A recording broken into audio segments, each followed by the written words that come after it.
Good morning. Let's get started. So this is the overview, and this is the general framework of the simplex algorithm, which was in detail explained by Professor Zimmermann in the lecture. So I will move on to our exercise. We are supposed to carry out steps of the simplex algorithm. The precise observer might have noticed that this is the problem out of the lecture, which is okay because the benefit of the simplex algorithm or algorithms in general is we're always carrying out the same steps. So we will carry out the steps for the simplex algorithm for this problem in detail now.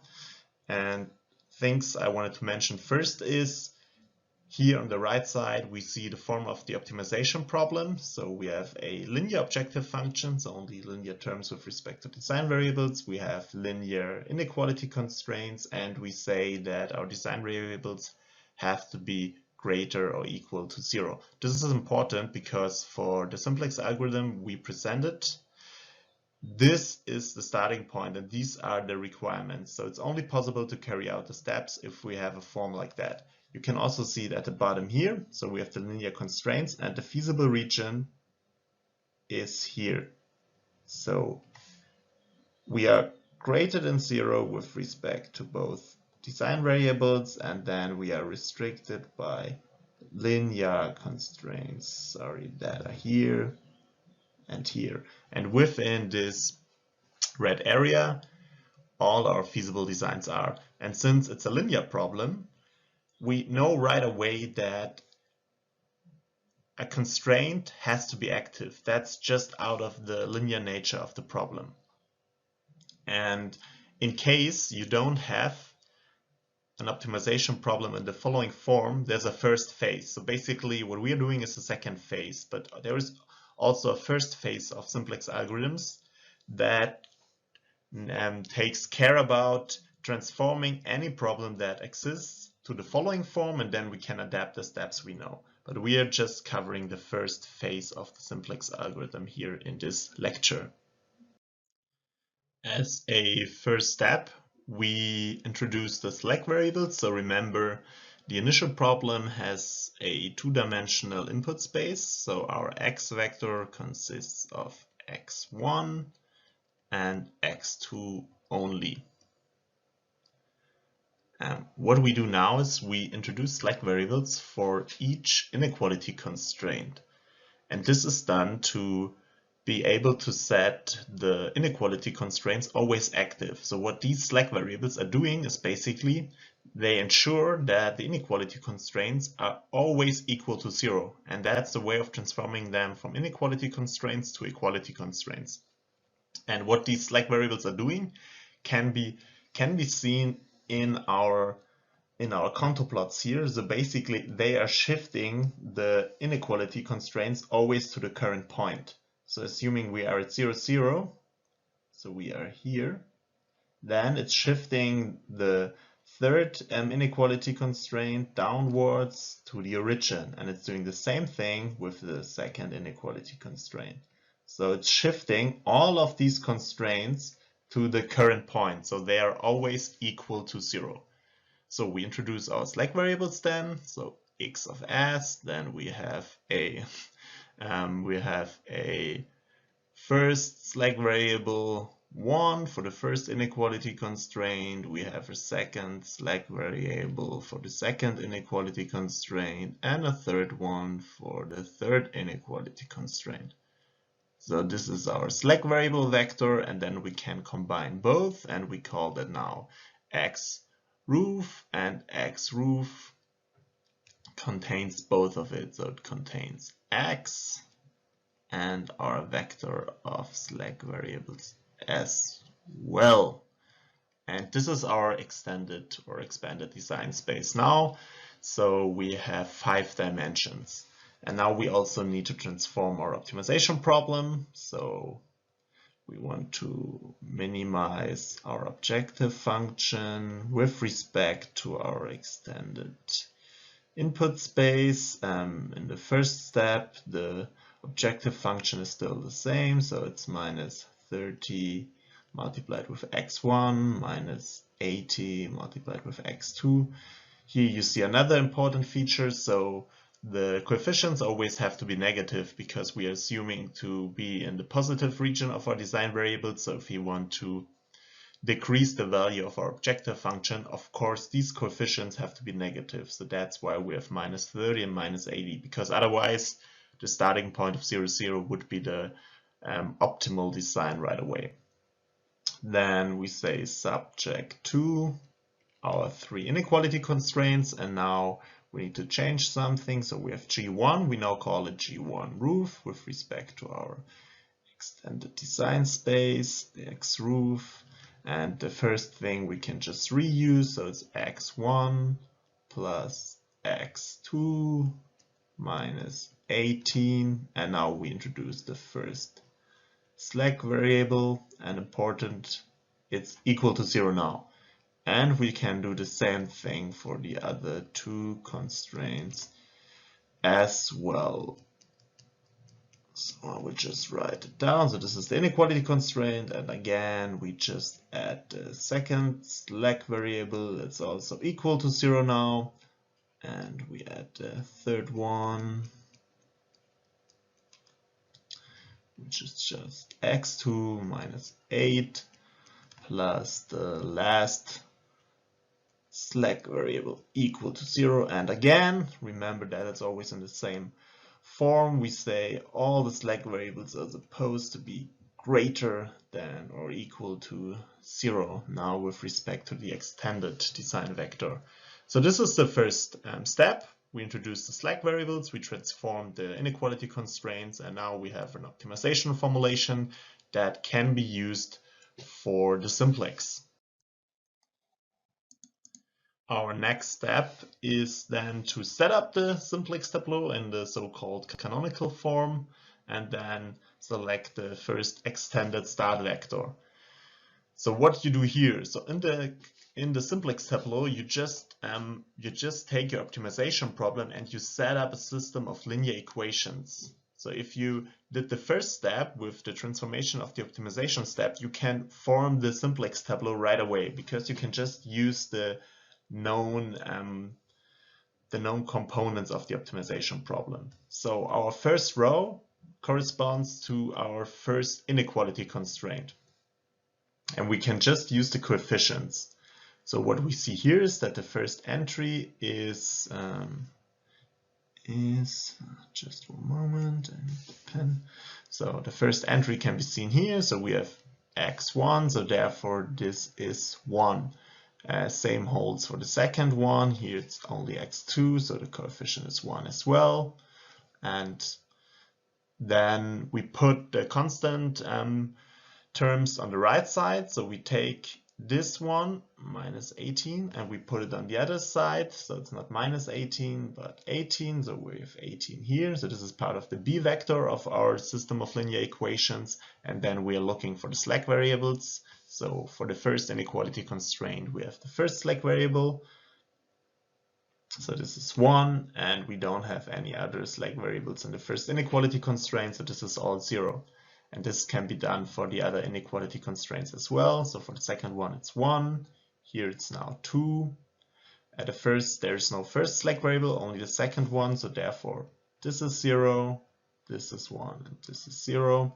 And we have the minus 20, which is put on the other side. So that's why here it's 20. And then we can do it with the last inequality constraint. We don't have x1 in the last one. Then we have x2, which is 1. First and second slack variable are not used, but the last one. And again, we have the minus 8 that is put on the other side. So we have 8. And in the last row, we just have our objective function. So this is minus 30. This is minus 80. We have no slack variables so far in the inequality constraint, and we have no constant term. That's why it's still 0. Yes, so we set up the simplex tableau, and with the simplex tableau, we can also right away read out our current design vector, our extended design vector. The starting point for the simplex is always 0, 0. So if we want to know what the value of our extended design vector is, we can start with this. So we know that let's call them normal design variables in the first step are 0. So we have 0, 0. And now you see that we are just using the 3 inequality constraints for the real system of linear equations. So we have 5 unknowns, but only 3 equations. But since we set the first 2 variables to 0, we can now just solve it right away. And since these are all what we call normal vectors, we can read out the values just. So we see in the first row, so x1 is 0, remember that. So x1 is 0, x2 also. So we can just read out that the first slack variable is 18. And we can just do exactly the same thing for the second row. So we see that it's equal to 20. And for the last row, so it's equal to 8. And by doing that, we have our start vector of our extended design problem here. Now we will shortly recover the main concepts of the simplex algorithm, so the terms you need to know. So what we have and what we actually introduced in the slide before is we have basic variables and non-basic variables. Basic variables are non-zero at the current design. So for the slide before, the basic variables were the slack variables in the first step. And we have non-basic variables, and they are 0. And this corresponds to what I also mentioned before, that we have 5 unknowns, but only 3 equations. So we need to cope with that, and in a geometrical way, you have your basic variables and your non-basic variables, and you can think about it as that the basic variables are kind of a basis. So you're using that to define or to calculate your solutions.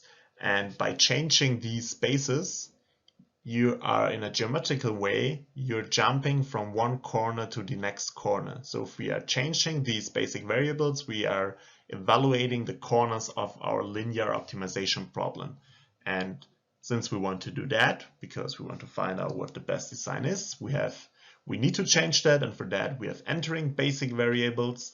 They are chosen by their ability to improve the objective function value. So it tells you in which direction I need to go. So we have 2 dimensions. So if we are either going in the x1 or x2 direction, or because we always have some constraint active, we are moving along one active equality constraint. And we have leaving basic variables. So in order to be able to solve the system of linear equations, we of course need to get rid of another variable, because remember, right now 5 unknowns and only 3 equations. So we have a leaving basic variable, and this can be also interpreted in a geometrical way. So we are checking for the constraint that gets active next. So we're going in one direction, and then we're just checking, okay, which constraint gets active next. And then we carry out some classical matrix operations here. And the whole process of doing that is called Gauss-Jordan process. So much to that. Here we see our simplex tableau, which was derived before. And just as a repetition, so we can see that these 2, so x1 and x2, are the non-basic variables, because we start at 0, 0. So these are equal to 0, that's why they are non-basic. And the basic variables are always the variables that have in the column their unit vector. So this is the first one, second one, and third one.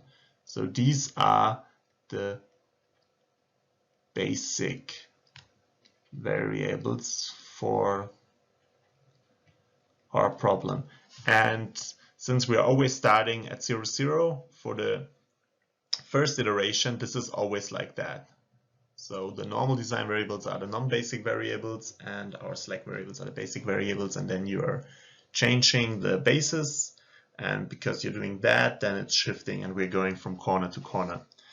The next step we want to do is we want to see what is the direction we should move to? So this is done by checking the coefficients of our objective function. So in the initial iteration, we have the x1 and x2 variable here, and there you see you have minus 30 and minus 80. And we are saying, okay, we want to move in that direction where we can improve the most. At least we expect the best improvement. So of course we are moving in the direction of x2 because minus 80 helps us to decrease the objective function value further. So we are saying we are going in this direction. Okay, so from that we know that our entering basic variable is x2. So we know this here.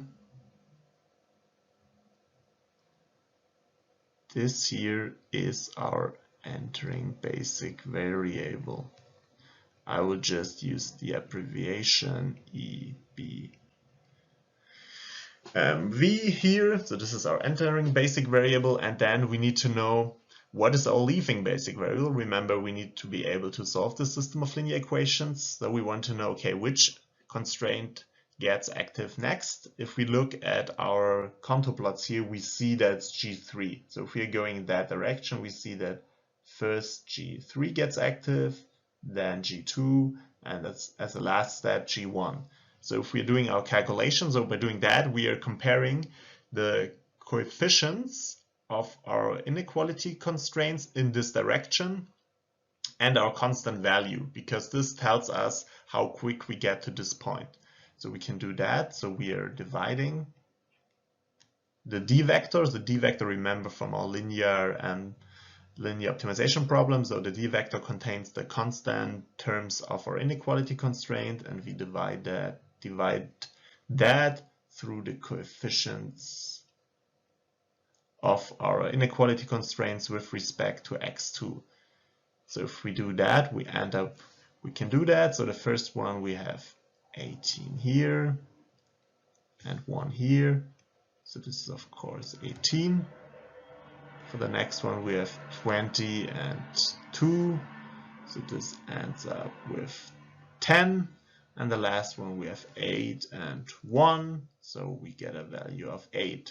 And remember the lowest ratio tells us which constraint gets active next, and we see 8. 8 corresponds to the third inequality constraint, and then we need to check what is the leaving basic variable. So this is the slack variable that corresponds to this inequality constraint. This is the third one, so we can just look into this row now, because we know this is the lowest ratio, and then we see it's of course the third slack variable that corresponds to the third inequality constraint. So if we do that, we can say, okay, x of 3. There is construction work going on outside my flat. So this is I will abbreviate it with LBV, so it's the leaving basic variable. So this is important to know. So now we know where our starting point for the Gauss-Jordan process is. Knowing what our entering and leaving basic variables are, so I will just write it down quickly. So this is our entering basic variable, and the third one is our leaving basic variable. We can then carry out our known pivot or matrix operations that are known from solving systems of linear equations. And we do that in order to set the column of our entering basic variable, so this one, to a unit vector. And because of that, we can now first just write down the row with respect to the third inequality constraint, because this will just remain the same. So it's that one, and then we can carry out these operations. So first step, we want to get the first entry equal to 0. So what we need to do is we multiply it with -1, the whole row. Because we have a lot of zeros, that comes handy, so the first entry just remains the same because the corresponding value is 0. Then the second one, that's what we want to achieve, so this is equal to 0 here, so 1, 0. Then the next entry also stays the same because the corresponding value is 0. This is also 0, and then here we have -1, sorry. And don't forget the right hand side, so we have a value of 18 here, subtracted with 8, it's 10. And then we can just do the same with the second row, so now it's -2, and the first one remains the same. This is equal to 0, this is still 0, this is 1, and this is -2 now, and then we have 20 minus 16, so we end up with 4 here. And we also carry out these operations with the row of our objective function, because remember that carrying out those operations, we are jumping from corner to corner, and we are changing the basic variable, so we are basically changing the basis of our system of linear equations, and we want to know how our objective function is changing according to these transformations. So if we do the first transformation, we then have another inequality constraint, active or not active, and then we are moving along these constraints. And because of that, our objective function is changing in a different way. And that's the reason why we also need to carry out those operations on the last row here. So we are doing the same thing. We want to get it equal to 0. So here it's 80 now. So then this is 0. This is luckily 0, so this remains -30. Same holds for the next entries. And here our last entry gets 80. And our constant value is now 8 multiplied with 80, so it's 640. And this is now our new simplex tableau. We can see that our entering basic variable is now a unit vector, and we see that our old, so our leaving basic variable, is not a unit vector anymore. What we want to find out next is where are we right now? So we can now check that again. So we now know that those variables here are our basic variables because they have the unit vector and they are therefore not equal to 0, and these are our non-basic variables, so we know that those are equal to 0. So we know that x1 is still equal to 0, so we know that we are somewhere here. And we know that xs of 3, so for the third design variable, is not active. So we know that our third design variable is active. So by knowing that, we know that our solution is here, of course, but we can also read out these values with our canonical form. So we can read out that our x roof of 1 is equal to, so remember the first entry is 0. The second entry for x2 can be read out with the corresponding column here. So we see it has to be equal to 8, which is also the value of x2 here. Sorry, this was missing. And then our next value can be also read out. So for x1 it's the 10, and for the first slack variable, then for the second slack variable it's 4, and then as we said, the third slack variable is a non-basic variable, so it's equal to 0 now. So we know that this is our extended design vector for the second iteration. All right, and now the same thing again. We want to know what our new entering and leaving basic variables are. So for that, we are first checking for the most negative value of our objective function row, and we see there is only one negative value. So remember, it has to be a negative value. So the 80 value here doesn't help because we are saying that our design variables are supposed to be greater than 0. So 8, so changing this design variable will always lead to a higher objective function value here. So our only option is x1 here because it's negative. So because of that, we know that the non-basic variable is our entering basic variable for the next iteration. And we need to find out which constraint gets active next. And we can do that by our known operation. So we are dividing our constant terms by the coefficients of the inequality constraints with respect to our first design variable. And if we do that, we see that we have 1 and 10. So it's 10 divided by 1, which is 10. Then the second one is 4 divided by 1. And the last one is infinity because it's divided by 0.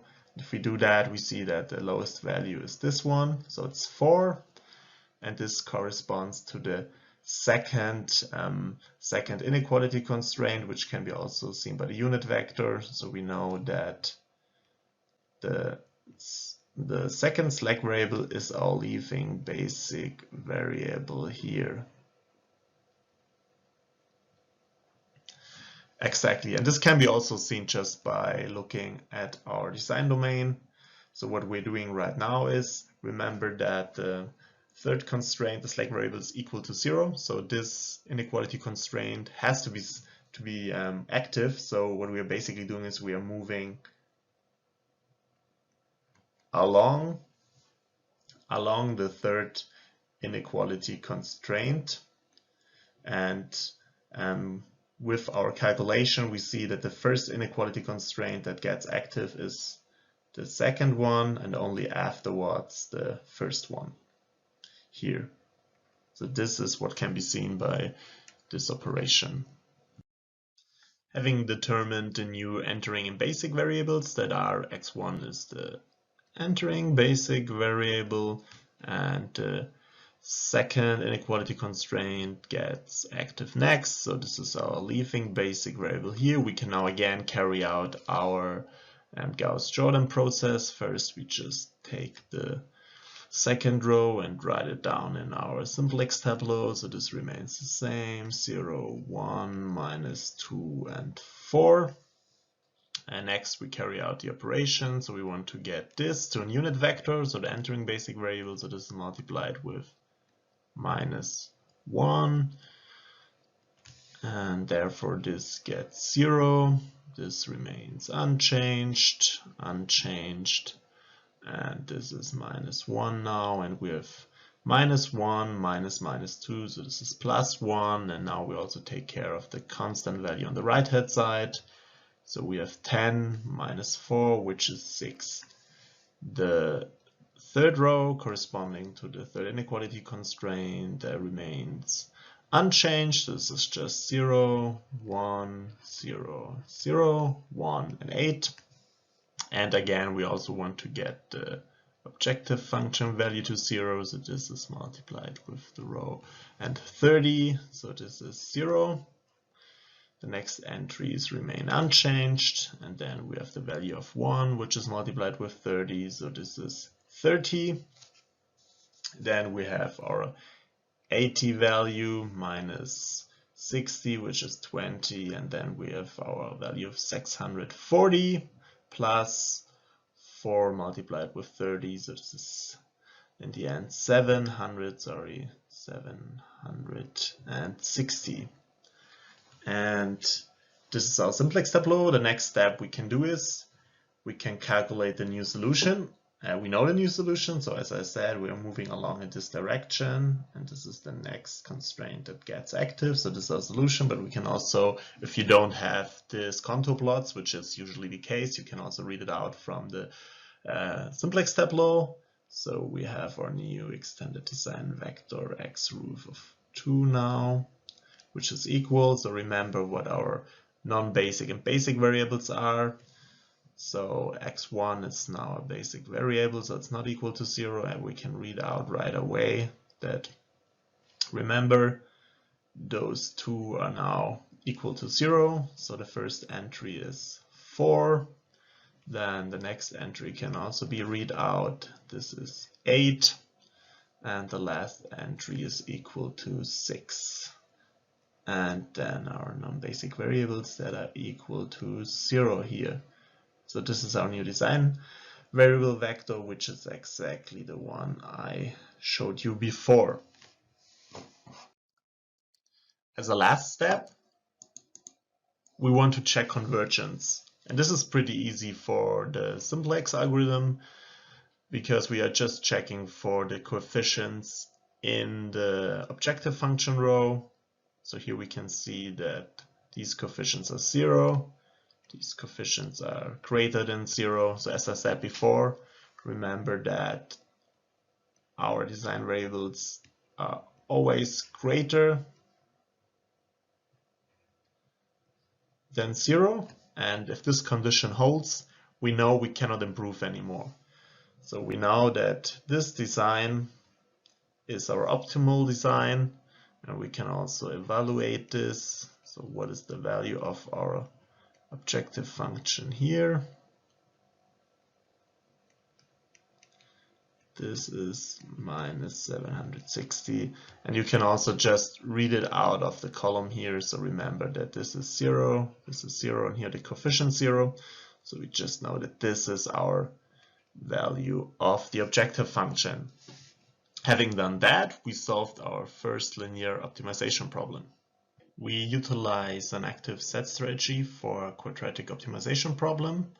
So the general outline of the algorithm is the following. So you first select a start vector. Usually it should be feasible here. And in the loop, you're solving the Lagrange-Newton equation, which are basically the Karush-Kontaka conditions for a quadratic optimization problem. And the pitfall with inequality constraints is how to deal with them in a mathematical way. So within active set strategy algorithms, we assume some inequality constraints to be active and the other ones not to be violated. And the active set strategy itself is one specific strategy to deal with that. So here we have 4 cases where we check either one not considered inequality constraint is violated and how to proceed according to here used measurements of the Lagrange multipliers.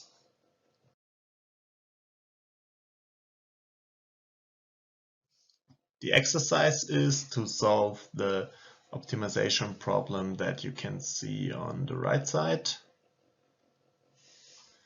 It has 3 explicit inequality constraints, G1, G2, G3, and we have one lower bound, which is -1. Minus infinity is not a bound really, and we have 2 upper bounds, 5 and 2 here.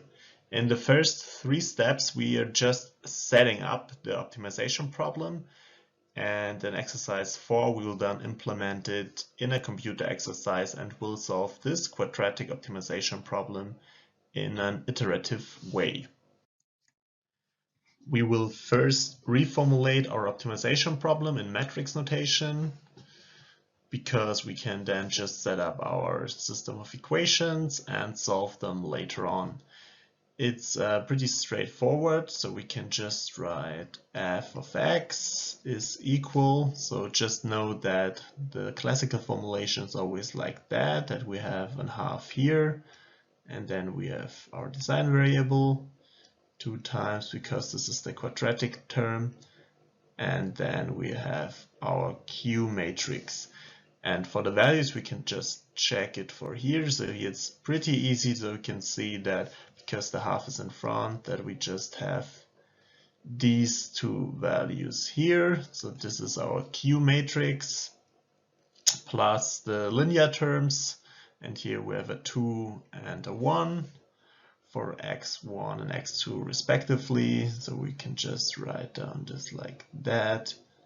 And the first transformation is done.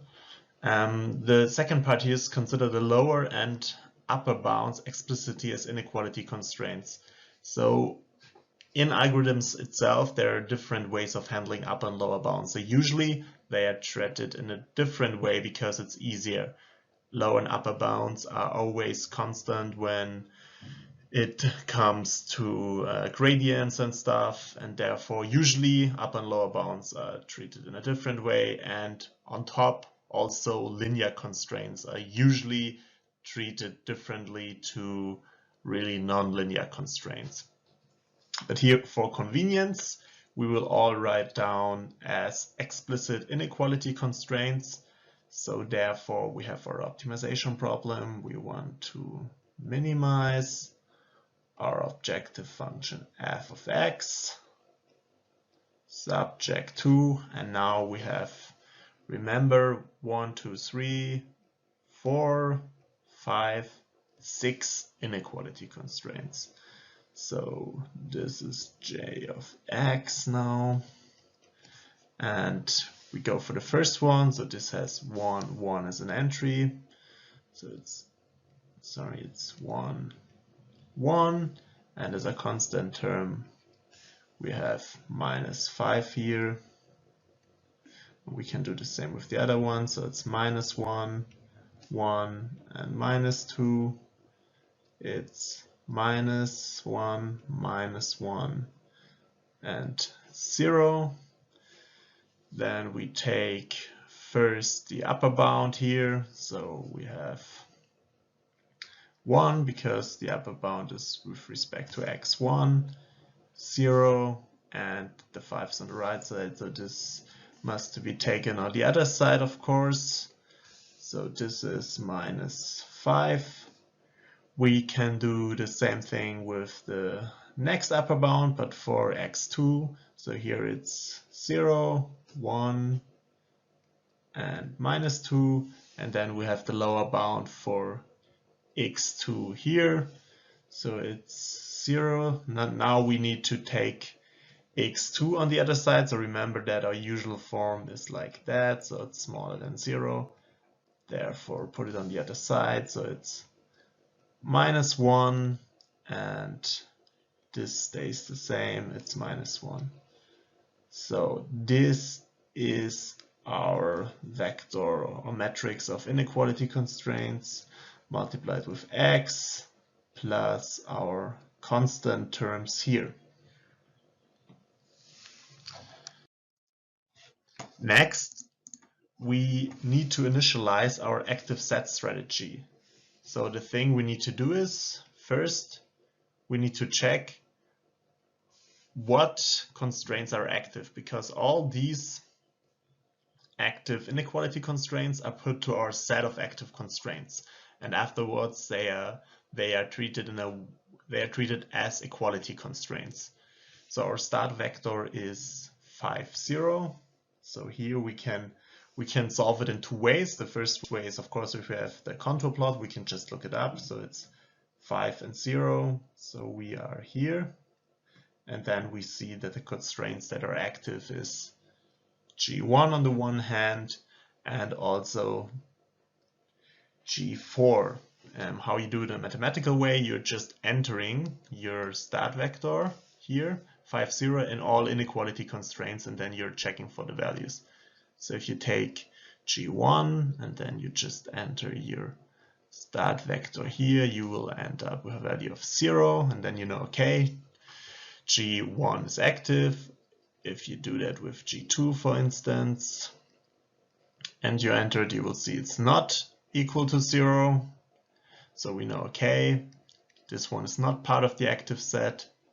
And if we do it with G4, we enter the value, we will again see, okay, this is 0. So we know our active sets, and for the other inequality constraints, they are all not equal to 0. So we know our active set consists of two inequality constraints, G1 and G4. And here maybe you can also see, here's one part of it. So our feasible region for the problem is here. So these are the points that need to be checked to see where our optimal design is. Next, this is shortened out of the lecture. So I already mentioned that the Lagrange-Newton equations, the Karushko-Tucker conditions for quadratic problems. So here's the derivation.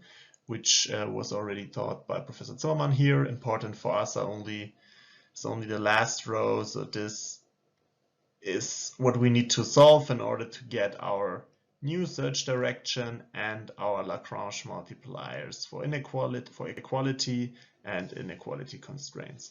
And of course you do that by inverting your matrix, and one thing you need to consider is that the gradient is exactly this formulation. So if you take the derivative of your quadratic objective function, you end up with this term. Knowing that, we can now set up our Lagrange-Newton equation for a problem. So what we need is first the Q matrix, which is already known from our quadratic objective function. So Q can be also seen here on the right side. So this is just the diagonal matrix, which is 1, 0, 0, 1. Then the next thing is the A matrix. So A corresponds to the coefficients of the equality constraints. We don't have any equality constraints, therefore there is no A matrix. As a next step, we need to set up the C matrix. Here it's important that you can consider that we are treating inequality constraints as equality constraints, at least for those who are in the active set. So this is the first iteration, and before we derived what constraints are active, so we know that the first constraint is active and the fourth constraint is active. And these are the coefficients that are taken into the C matrix and none of the other ones. So C matrix is 1, 1 and 1, 0 here. Then also we need to calculate the right hand side, which is the gradient, and the gradient, that's what I also mentioned before, can be derived for the start vector. So this depends always on the iteration. With the quadratic matrix, with your current position, and E is this term of our objective function, plus E. And if you just insert the values, you end up with 7, 1. Having that, we can now set up our Lagrange-Newton equations finally. So in the upper part, we need our Q matrix. So this is 1, 0, 0, 1.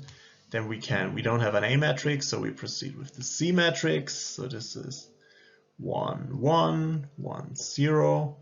And it's a symmetric matrix, so we take the transpose of it, which is here the same. So it's 1, 1, 1, 0. And then the lower right part, it's just zeros here. So this is our matrix. That is multiplied with the first search direction of our iteration, the second search direction of our iteration, and it also gives us the Lagrange multipliers of the next iteration. So here we have mu1 of the first inequality constraint of the next iteration, and we have mu4 of the next iteration as well. So, and this is equal to the negative of our gradient and the rows corresponding to the Lagrange multipliers as 0. So this is the Lagrange-Newton equation that can be solved for every iteration, and we end up with the new search directions and Lagrange multipliers. Since we set up all equations for the active set strategy, we now move on with the computer exercise. Here we basically just implement the 4 cases of the active set strategy. Therefore, we are switching now to the MATLAB script. So this is the MATLAB script we are supposed to fill in. And we can start here right away. So the first thing we need to fill out are the initial conditions, which can be seen here. So this is more or less what we already did in the exercise. So we know that we have the diagonal matrix. This is Q, then we have E, this is the linear part of the objective function, and cons consists of the components, of the linear components of the inequality constraint, so we can just enter that, and D are the constant values of the inequality constraint. So, and this is that, so here it's transposed, so therefore we enter it that way. So this is all known from the former exercises, and now we can proceed. So here are again some plotting procedures just to see the design domain. When we start, the initial step size is set to alpha according to the algorithm. We don't have any mu and we don't have a search direction, but our start vector is 5 and 0. The next thing we need to do is to check which constraints are active. So this is basically what we also did for the start vector. So we know that the first and the fourth constraint is active, but how do we do that in a mathematical way? So remember that in cons are all components of the linear part of the inequality constraint, so we can just check that by evaluating the value. So it's cons multiplied with our start vector x plus our constant terms. And afterwards we need to check which parts are equal to 0, because these are the constraints that are active. There are multiple ways of doing that. One way is using the find function, and then we just check if for what values constraint this is equal to 0. So this will give us the active constraints. So having done that, we can now proceed. So we can enter the loop. So here we don't have any explicit convergence criteria, but just 20 iterations. The first part is known. So here we are just solving the Lagrange-Newton equations for the given C matrix and the quadratic function. So seeing here is that active contains the indices we need for the C matrix. So remember, in the C matrix are only the active constraints included. And afterwards, we now have here the 4 conditions. So condition 1, 2, 3, and 4. And we need to fill that in. So the first condition is the new design is feasible. For that, we can now switch back. So what we need here is the search direction. If the search direction is not equal to 0, and not only the active, but all inequality constraints are smaller than 0 or equal, then we are feasible and we can just go to the next design. So this is the first thing we need to enter. So here what we need is, on the one hand side, we need to verify the result. So before that we solve the solution, what can be seen here. So it's solved for the step size and the Lagrange multipliers, and now we need to evaluate that. So the first thing is we need to check if we have a non-zero search direction. This can be done that way. So here we are just checking for the search vector. If any component is not equal to 0, we are sure that's not a 0 search direction. And additionally, we also need to check if we are feasible. So once again, we can do it that way basically, but for the component. So we can just verify if the maximum value is smaller than 0, then all values are smaller than 0. So now having both conditions, we can close that, and the first part of the active set strategy is done. So here we are checking for non-zero search direction and for a feasible point. So the next step here is about the new design is infeasible. So same thing, we can take that. So first we check if we move forward, and afterwards we verify, and we can also see it here, how the values of our inequality constraint are. And if one is greater than 0, then we need to adapt the step size accordingly. So here we are doing the same thing as in the first if statement, but we are checking for a positive value here.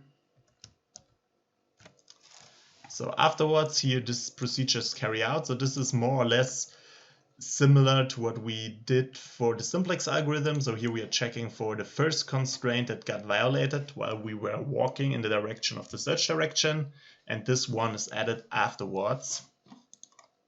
This one is added afterwards to our set of active constraints. This has to be done here. So what we need to do is we need to check what is the most violated constraint. And this one can be added afterwards. So we can again just reuse our expression here, and afterwards it's added. And we also have a formula in the lecture to do that. So basically this is what I meant. We are calculating out of the inequality constraints and the search direction the needed step size. So this formula can be taken out of the lecture right away and is like that. So here we are calculating how long we can go in the direction of S until we are violating this most violated constraints. Therefore, the second statement is also finished. Now we go to zero design vectors. So here it's the other way around. The first thing is the design remains the same. So S is equal to 0. So instead of any, we can just check if all of them are equal to 0. So we can take that instead of any, which is checking for any component within the vector, we go to all. So we are verifying that all components are equal to 0. And the second condition is that a Lagrange multiplier is smaller than 0. Remember, this is what we had in lecture 4, that with the sign of the Lagrange multiplier you can tell if a constraint is necessary. So when it's smaller than 0, we can just neglect this constraint and move away from it in order to improve the objective function. And remember, we are treating those inequality constraints as equality constraints, but they are still inequality constraints. So therefore, if the sign of the Lagrange multiplier is smaller than 0, we can just neglect them. So we are removing them out of our active set. So therefore, the second thing we need to do is we need to check for the smallest Lagrange multiplier, and if this is smaller than 0, we can neglect this specific Lagrange multiplier here. So this is what is done here. And then the last step, we can also copy this. The last step is also search direction 0. So we are more or less stuck. So the Lagrange-Newton equations tell us, okay, the position where we are is optimal with respect to the given active inequality constraints. So if this is the case and all multipliers are equal or greater than 0, we know we are optimal according to the Karush-Kontaka conditions. And therefore, our convergence criteria is met, and we can leave the optimization loop. So having done that, the computer exercise is completed, and we can now run the simulation. When the algorithm converged, we can observe the following control plot, and I will now go through it with you to just understand what happened. So this is our start point, so this is our vector x0, and we set up the Lagrange-Newton equation for it. You can see here right away that we are in 2D and two inequality constraints that are active. So with two active inequality constraints, we cannot move, because either we go in that direction or in that direction, but we will always violate the other constraint. So solving this will lead to a 0 search direction, and x1 is equal to x0. What we do then is we check for the signs, and if the signs are not positive, we can remove the Lagrange multipliers. And how is it done? We are checking for the magnitude. So if we just imagine if we go orthogonal to the fourth constraint, so this is constraint 4, and this is constraint 1, by the way, then we see we can improve much more than if we go orthogonal to this direction. This is basically what the magnitude of the Lagrange multiplier is telling us. So this is one way. Always remember there are multiple ways, so this is the way we are choosing here. So we're going for the magnitudes of the Lagrange multiplier. So therefore, in this algorithm, we will neglect the constraint 4, and we will, as a next step, move along the first constraint. But only one inequality constraint is in the set of active constraints. So if we solve now the Lagrange-Newton equation again, we will end up here. So the search direction is not equal to 0, and we will check for the not non-active inequality constraints. And we will of course see, okay, we violated something. So we violated one constraint, and this is constraint 5. So we will go back to the feasible point and we will add the constraint 5 to our set. So this is our next point, x of 2. Now we have again 2 active inequality constraints, so we know right away that x3 is also at the same point. Afterwards we will remove one constraint. This time it's the constraint 1, and only constraint 5 is active. We will solve the Lagrange-Newton equation. We'll end up here, check the signs of the inequality constraints. We are positive, so we know we violated 1. We will go back because we realized that we violated constraint 2 here. We will add constraint 2. And this is our next point, x4. 2 constraints active. We know that x4 is also equal to x5 because we cannot move. Remember, 2 active constraints. Afterwards, we will remove one constraint again, and only the inequality constraint 2 is active, so we will move along this direction. We will violate one constraint. So you can see now that constraint 3 is violated the most. We will go back and add this constraint to our active set. So this is now x of 6. We are again stuck, so x of 6 and x of 7 is the same. We will remove this constraint and we will end up at a new point now. So this is the new point, x of 8.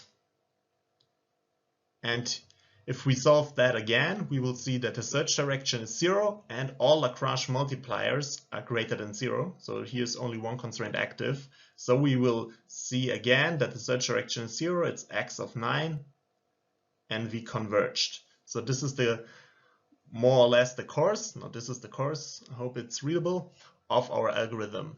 And if we do that, we see that our final design vector is, one second, x is equal to minus 0.5 and 0.5. So, and this is how the active set strategy of a quadratic programming problem is working. I already introduced the 3-bar truss in exercise 2 and also in exercise 4. Today we are going to solve it with a sequential quadratic programming procedure utilizing an active set strategy. And the first thing we can do is now we can use the MATLAB documentation. So this is also a general advice. In case you have questions, always first go to the MATLAB page, because usually documentation is really good and here you can look up stuff.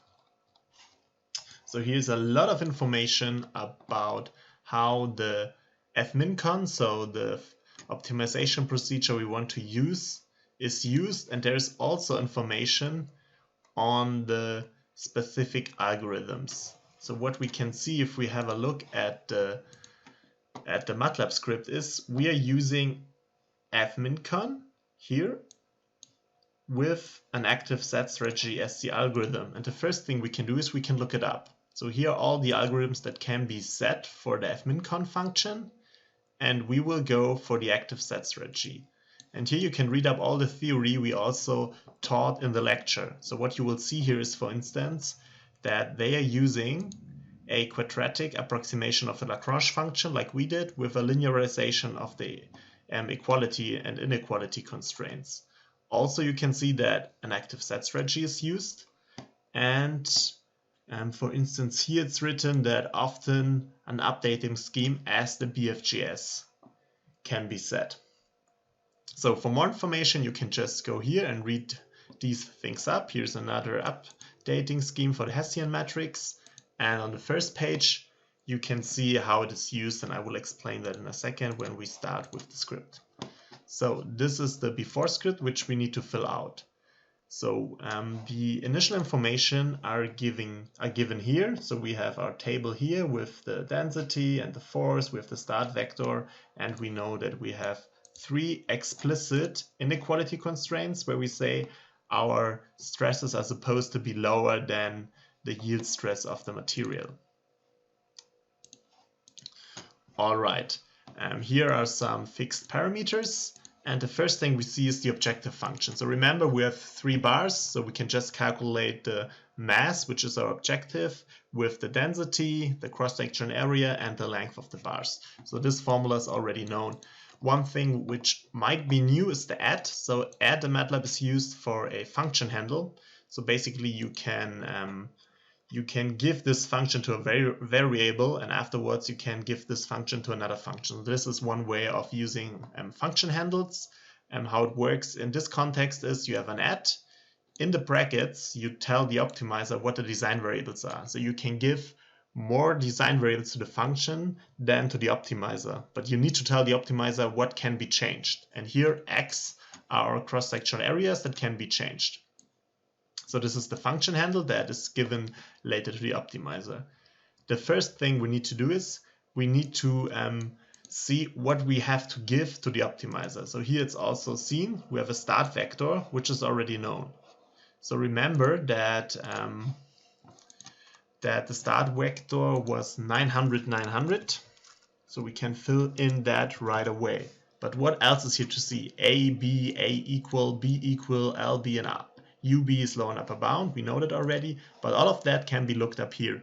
So here is our optimization formulation. So we want to minimize f of x, x is the design variable, and what we can give as an input is separately lower and upper bounds. We had that before in this exercise. It can be treated in a different way. We can give linear equality and inequality constraints, and we can also define a function for non-linear inequality constraints and equality constraints. So this is C and C equal. And this is basically what we need to fill in here. So we don't have any linear inequality, equality or inequality constraints, so this is just left empty. So just go for the brackets, that's fine for the optimizer. As a lower bound, we have 1 squared millimeter for both, and the upper bound is 1000 here. So we can also just type that in here. So this is all we need to give explicitly. What else is needed? A nonlinear function, because we know the relationship of the strains of the stresses inside the bars were derived in the exercises earlier, and they are nonlinear. Therefore now this is another function handle, but now the function handle is explicitly to a function. So here we just defined the function right afterwards. Here it points to a real function definition, which is carried out here. So here we have an explicit formulation for the inequality constraint, or basically inequality and equality constraint functions that are put here together. As a next step, we need to fill in that. And again, you can see x is the design variable. So the cross sections are given to the fmincon optimizer, and f and sigma yield are just parameters that are passed to the function but are not changed by the optimizer. So this is important. Now we need to fill in these 3 inequality constraints, and the equality constraint is left as a bracket, as an empty bracket. So again, we don't have any nonlinear equality constraints, so this is not filled out. And here we can just use the formulas we have. So remember that the stresses are supposed to be lower than the sigma yield value. So I will now just paste it in. But basically these are the formulas that we derived earlier. So you can just copy them into them, and minus sigma yield, remember it has to be smaller. So when the stress in the bars is smaller than sigma yield, our inequality constraint function is also lower than 0, and everything is fine. So always take care about the negative null form here as well.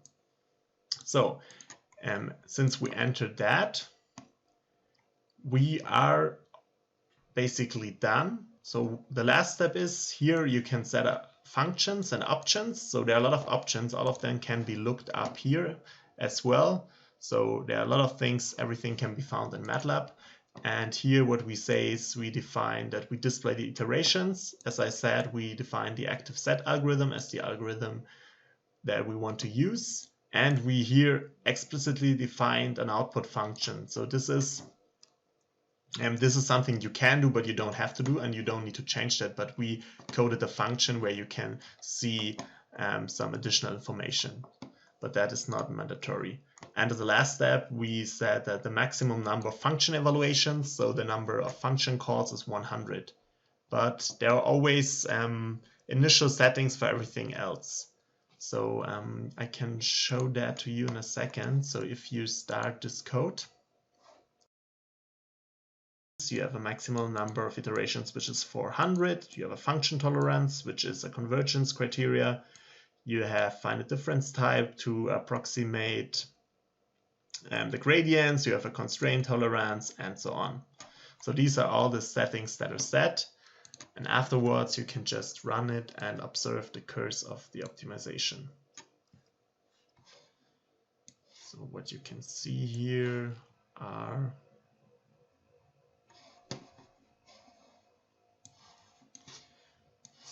so now you see that it's running. So it's coming from the right side. It's approaching the infeasible region. So this is infeasible, and now it's going along the constraint, which is blocking the way. And here you see also the reduction of the mass, and then it converged with this design here.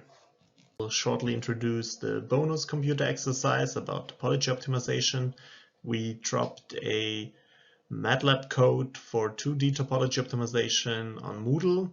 It was initially written by Ole Siegmund, which is one of the leading researchers in this field. We modified it a bit for our purpose, but basically here we are supposed to minimize the compliance, which is the inverse of the stiffness. So if we minimize compliance, we are maximizing the stiffness with a given volume fraction. And our design variables are here not as we are used to it, like sizes, but in topology optimization, we are using densities. In the 2D case, the densities scale the stiffness of each element. So we have one design variable for each and single element, and it's scaling the stiffness, which can be seen here. In the 2D case, so here we are using elements for in-plane loads only. By scaling the stiffness, you can also interpret that in a 2D case as scaling the thickness. So we basically scaling the thickness of every part. So if we get a design variable which is close to 0, one could argue that there is no material and it's void. And the result of this optimization are void regions and regions filled with material. So in the context of topology optimization, often the compliance is used as the objective function. That has multiple reasons. One is that the gradients can be derived easily. One thing which is important for us is that the compliance for a structure with a single load that is applied, like here at the tip, it's equivalent to the displacement. So even though here the compliance is written, we are also minimizing the displacement. So this is equivalent to the formulation we had in the lecture.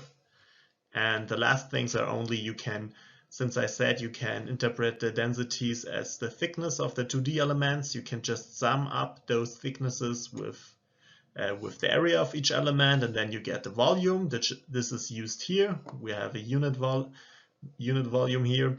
And lastly, we have our finite element equation that we need to solve to get the system responses. And with all this information, you can now solve the bonus exercise and will get additional insights into the design of mechanical structures.